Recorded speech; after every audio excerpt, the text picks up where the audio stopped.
Gabi ng Misteryo.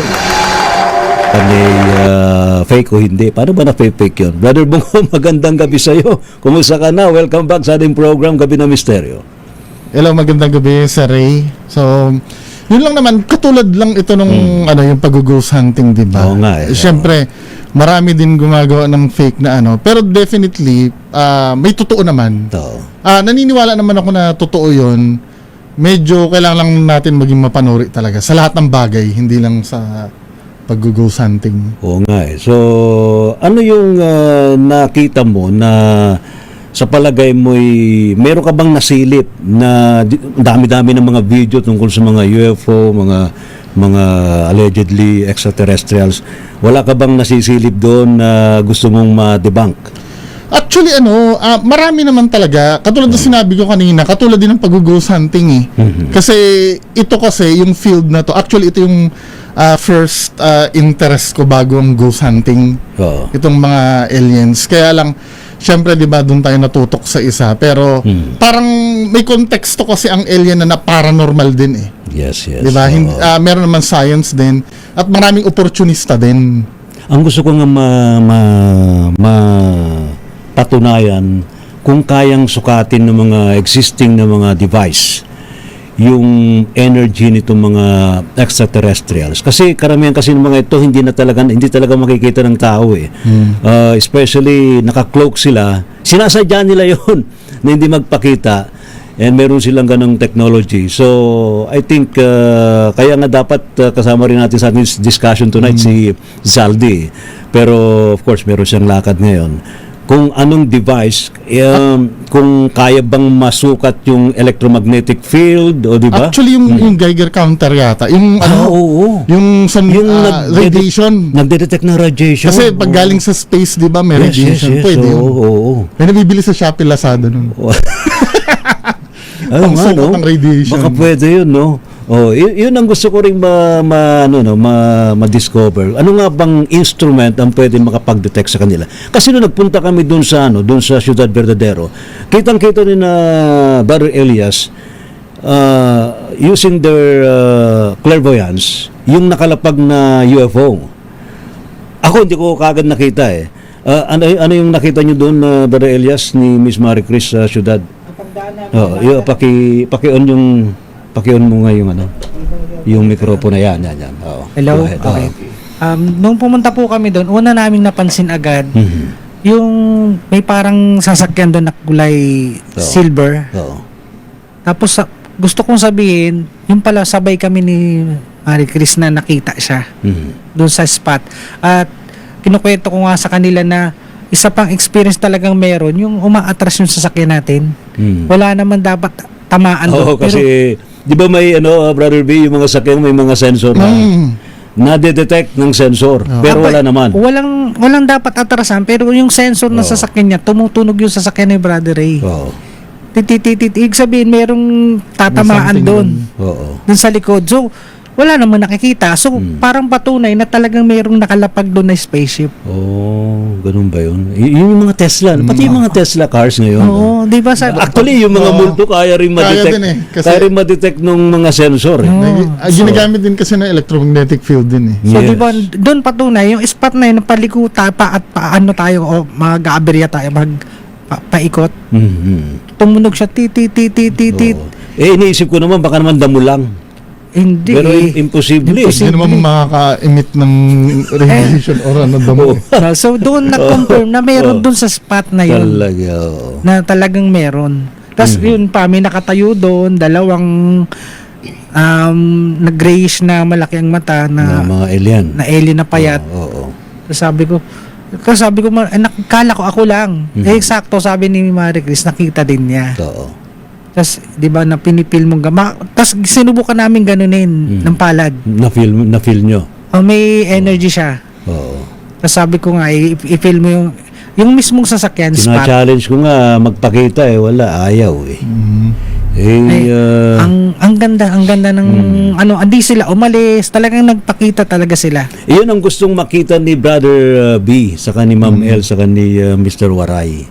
Yung talagang kitang-kita ng mga mata. Eh, yung time na yun, wala kami dalang EMF. Ang gamit ko yung dowsing rod lang. Sa dowsing rod, pumalo rin. No? Doon din sa spot na yun. Napatunayan ni Brother po ngayon yung Sa dowsing rod. kagalingan ng dowsing rod. Kasi kay Ed Caluwag, no? Oo. Ayan. So, ito pinag-uusapan natin to. I think it's about time, lalo na yung mga kasama natin sa ghost hunting, na kung sakasakali meron kayong matsyempuhan na mga sightings na yan, no, kaya beings, may isama nyo na rin sa inyong vlog, ano ha. Nasa atin ding program, mga kaibigan, si Ma'am El Dairit, ang ating sikat na lady ghost hunter, ha? Hindi lang sa Pilipinas kundi sa buong mundo. Good evening, Welcome Sir back, Ray. Ma'am El, kumusta ka na? Okay lang po. Mm. Thank you Oo. pag invite ulit. Meron kayong nag-collab kayo ni Mr. Waray, no? Saan lugar yung Mr. Waray? Sa Silang Cavite po. Silang Cavite. Opo. Ano yung dapat na gagawin nyo dun sa Silang Cavite? Ano ba to? Sementeryo ba to? Sementeryo po. Oo. Nag-explore kami noon. Ang ano nun nawala ako kasi yung ghost ball niya. Oo. So bumalik kami sa area na mga dinaanan namin. Doon habang nagbibideo kami, nag-uusap kami, tapos siyempre naka-live po kami noon sa TikTok Mm-mm. Doon lang yung area na yun, doon namin na ispatan na may dumaan na akala namin bulalakaw kasi unang namin parang bulalakaw, pero hindi kasi yung niya, shape niya, bilog, puti yung gitna niya, tapos yung dito niya parang dilaw na yung gilid nung lumilipad. parang dilaw yung gilid niya na tapos habang tumatakbo ng ganun, yung kulay niya parang kumakalat din. Parang gumaano rin yung kulay ng niya. Parang may buntot, ganun ba yun? Parang alam mo yung, 'di ba yung kulay Yan, parang nasa video, yan. gumuguhit, parang gumuguhit din yung kulay ng niya. Oo. Yun para yung unang tingin ko, kala ko bulalakaw talaga eh. Pero iba kasi yung lipad niya, hindi siya yung lipad na Di na ba eroplano yun? hindi rin eh. Kasi kung- iniisip ko, eroplano kagad. Kasi po kung eroplano yun, napakababa niya, Oo. dapat maingay yun. Marinig oo. namin yung ingay ng Dapat eroplano. kasi may supersonic sound ang eroplano. diba? Wala siyang ingay eh. Oo. Tapos, ang lipad niya, kung bulalakaw yun, mabilis. Saglit lang. Oo. Yun kasi, kung titignan mo, parang dumadaan na. Oh. Parang dumadaan siya. Mabilis din siya, pero parang dumadaan. Ayun, no? Na Parang Hindi siya yung parang talaga. hindi ba kasing bagal ng helicopter yan? Medyo yung mabilis lipad siya na ng konti sa helicopter. Mas mabilis. Mm. Tapos, ang kasi dyan, ang palatandaan kasi nyo, ilaw eh. Kung ang ilaw binabanggit nyo na yung ilaw na kulay dilaw na sa gilid lang ng ilalim, Mm. ay mukhang ganun nga, no? Yun. Pero yung pinakagitna ng ilalim niya, Medyo Puti. puti na maliwanag. pero Maliwanag wala siyang blinking light. siya. Sa harap niya po, meron parang blue na nagbi-blink sa blue na Okay. sa harap niya. Oo. Pero hindi na namin kasi na yun na pukosan kasi biglang yung yung bahay ng Oo, yung pader. yung Bubong. pader kasi naharang na kaya hindi ko na rin nahabol. Yung musoleo. Mm. Oh, Kaya hindi na rin napokus. Si Mamel, nakita rin niya. Anong impression mo, Mamel? Ano bang sa tingin mo yun? Ang una ko rin doon is akala ko bulalakaw kasi pag sa himpapawid kasi nasa isip ko kundi eroplano bulalakaw. Huli nung naisip ko, baka UFO, parang ganun. Talaga. Oo. Eh, Biglang nawala siya si Ray. talaga? Kasi hinabol ni Waray yun eh. Nahabol ko pa. Paano siya nawala? Hindi na namin kasi gawa ng mayroon niyang harang, yung mausoleo, yung pader, hindi na namin na usan. Talagang lumagpas na. Hinabol ko pa para baka mano pa dun sa kabila pero wala na, hindi ko na nahabol. Sige nga, panoorin nga natin tong encounter nyo doon, RHTV. Pakinggan, please. Pakinggan nga natin yan. Yung sinabi ko, tinanong po, ang gaganda na mga bunga. Ano ba yan? Ewan ko, di ba yung nakaraang live ko? Uyog.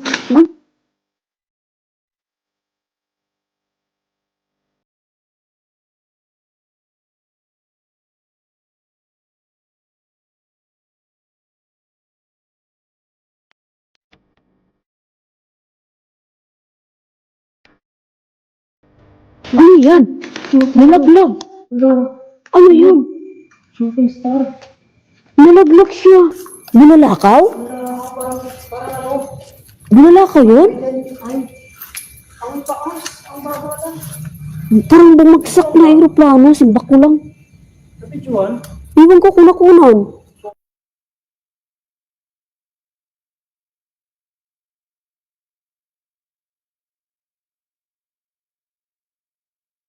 Pero mababa yan, sir. Mababa lang yun. Hindi siya yung, Mga kasi ilang- kung langit yan, oo. kung sa, hindi mo makikita. Kasing taas lang parang ng tutok. malapit lang sa bubong ng bahay. Yung alam niyo yung ano, sir Sibayan, yung eroplano, di ba? Oo. Minsan mababa. Pero siya ang malaki nga lang. lipad kasi ng Pagka- eroplano, mayroong, I don't know kung mayroong malapit na airport din sa Silang. O kasi normally, yung mga eroplano pag gusto mag-land dito sa airport, mababa ng lipad yan sa area ng Cavite eh. Pero ang magiging basehan natin dyan, yung tunog. Wala talaga. Kung walang tunog, something mysterious. Ayan, you know. Pero yung lipad niya, unusual eh. Normally, ang eroplano, di ba pag bumaba, palanding na babungo, no? Straight siya. Straight yun eh. Minimaintain niya yung direction niya eh. Ito hindi. Parang erratic yung kanyang direction, ha? Saka pa-oblong siya, hindi siya pahaba. Oo, paoblong. Oblong. Oo. Sa tingin mo, Brother B? ang maganda kasi kanina ini-interview ko si Ma'am L kanina Oo. kung gaano kataas. Number one, hindi siya peke. Kasi nag-goose hunting yung dalawa eh. Hindi naman yun ang Hindi naman yun ang goal nila eh. Hindi naman yung target eh. Oo, diba? biglang na-capture nila yon. Oo. Pangalawa, parehas silang mangha kung ano yung nakita nila. Kasi pag scripted usually, nakita nila yon surprise, tapos magda-die down eventually. Kasi hanggang parang pinag-uusapan pa rin nila eh. Tsaka imposible Ibig mo na sabihin- drone yun, no? Ayun, isa pa, nung tinanong ko Tinanong mo rin ba mababaw, iniisip ko yung drone, pero maririnig mo yung zzz, Yes, yung yes, ganon. exactly. Kahit na Kung medyo ganun kababaw. Ikaw may nagdo-drone ka rin ba? Hindi, Pero may mga kasama ka nagdo-drone oo. eh. Kahit na medyo mataas na yun, maririnig mo pa rin yun eh. ano, Di ba? yung sa tama kayo sa Sibayan doon sa sound. Yun nga Yun ang pinaka-compelling doon yung sa sound. Oo. Now, yung kung ano man yun, kasi titingnan mo, kung ganun ibon, hindi naman nag-iilaw ang ibon. Wala. Alitap-tap, masyado naman maliwanag sa alitap-tap. Di ba? Yun yung tinatawag na, actually, Imposible naman na kwago yun. pinalitan na yun na UFO ngayon eh. UAP na, di ba? UAP, Unidentified Aerial, anomalous. Aerial aerial dati. phenomena, oo. Ngayon, yun nga, aerial phenomena. Mhm. Dahil pwedeng sa langit, sa dagat, Yes. sa space. Oo. Kaya yun ang isa sa mga mystery. Ngayon, kung ididebunk ko yan, kailangan mahaba pa at magtitingin ka pa ibang reference pa. Hindi sa Totoo isang yan, tingin. oo. So, para sa iyo, this is a legit Mga 90% siguro. or sighting, 80. pero we cannot say na it is an alien ship, something mysterious. Yun. Yun, UAP talaga, legit na UAP, yes. So, ayan ha. Kayo rin, tingala din kayo ha, lalo na yung mga nag-explore sa mga probinsya, lalo na especially kapag alam ninyo may mga UFO bases kasi rito na sinasabi according to I don't know if you know Sir Roy Alvarez, yung Artista? famous, yes, Artista, nasa kabilang buhay na siya, the famous ufologist sa Pilipinas, na mayroon siyang mga na-identify dito ng mga UFO bases sa Pilipinas. Kasama na rito yung tinasabing highway ng mga UFO dito sa Zambales. And also, sinasabi meron din daw UFO bases sa Quezon Province, sa Northern Luzon, and dito sa may Central Luzon. I don't know kung may mga sightings pa rin na nare-record na hindi lang inilalabas. Alright. Gabi ng Mister. Gabi ng Mister.